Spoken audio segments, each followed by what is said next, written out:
সিয়া বলে, তুমি এসব কি বলছো?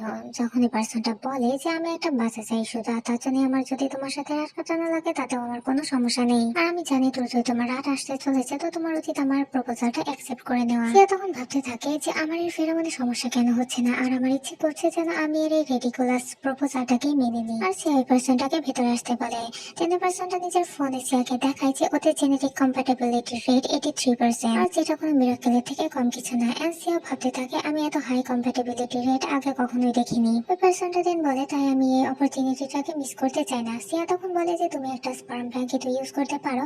ওই পার্সনটা তখন বলে যে এটা আমার জন্য লাস্ট অপশন হবে, যেহেতু আমি জানবো না যে ডোনার কি, আর তাছাড়াও এটা একটা ওমেগা বডির জন্য অনেক বেশি হার্মফুল। সিয়া তখন ওই পার্সনটাকে কিস করার জন্য বলে, তো তুমি চাও যে আমরা, তখন ওই পার্সনটা বলে যে হ্যাঁ আমি চাই আমরা ইন্টিমেট হই। সিয়া তখন বলে, তুমি নিজের ফায়দার জন্য আমাকে ইউজ করতে চাও।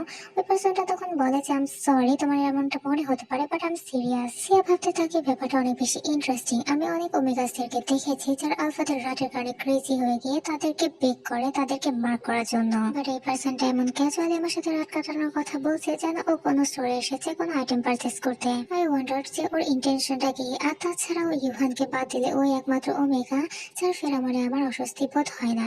এন্ড দেন সিয়া পার্সনটার অফার অ্যাকসেপ্ট করে নেয়। সিয়া বলে, আমার একটা কন্ডিশন আছে, আমি তোমাকে মার করতে চাই, এন্ড অলসো আমি চাই আমরা বিয়ে করে নিই।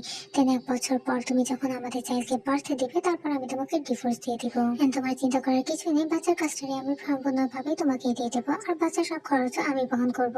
আর ভাবতে থাকে এর মধ্যে আমি হয়তো ফুললি রিকভার করে যাবো, আর তা যদি না হয় তবে আমি কন্ট্রাক্টের টাইম বাড়িয়ে নিব। ওই পার্সনটা তখন বলে যে আমার টাকা চাই না। সিয়া তখন বলে বাচ্চা পালতে অনেক বেশি টাকা লাগে।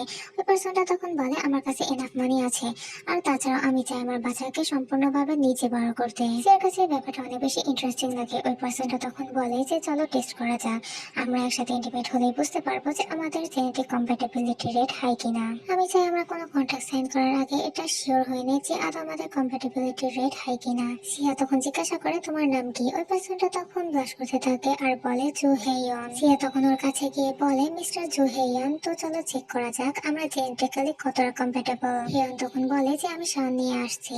পরবর্তীতে হেইয়ন যখন শহরে ছিল তখন সিয়া ভাবতে থাকে অনেক বছর হয়ে গেছে যে আমি কোনো ওমেগা ফেরামন স্মেল করেছি।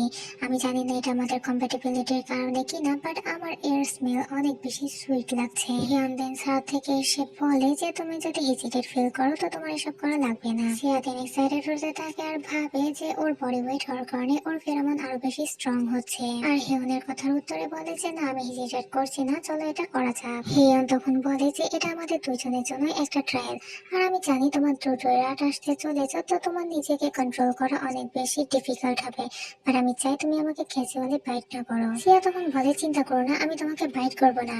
হেয়ন তখন নিজের ড্রেস খুলে বলে যে দেন আই হোপ যে আমরা একে অপরের জন্য কমফোর্টেবল হই।